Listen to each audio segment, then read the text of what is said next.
Hi guys, good morning. Good morning everyone. So dumating na po yung padala sa atin ng ating classmate mula sa Cagayan Silio. Salamat sa delivery ni Sir Jorly. So actually kay Ma'am Melin Bundak nga kaklase ko nung college. Siya po ay isang teacher na nakatira sa Cagayan Silio. So this is it na. Ma'am Melin, this is it na. Thank you. Mag-unbox po tayo guys. Tingnan natin kung ano ang laman. Ayan. Oh my gosh, I don't have gunting. Paano ba ito? I need to wear my salamin and unbox na.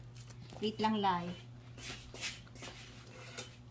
Wala kasi tayong gunting, so kakat natin siya.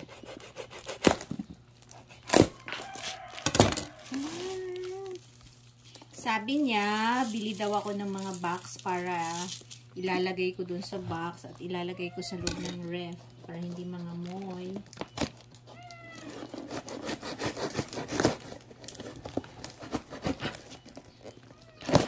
Ayan. Wala kasing gunting. So, gamit po tayo ng kutsilyo.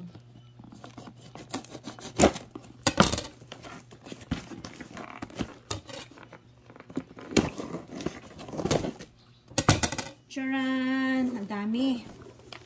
Uy! Ilang kilo ito, Mamelin? Mga 3 to 5 kilos.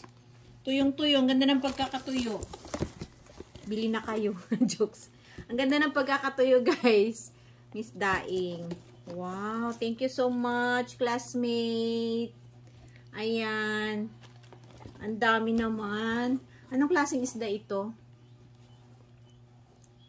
Yung ginagawang sweet and sour. Ala, thank you so much. Iba-iba.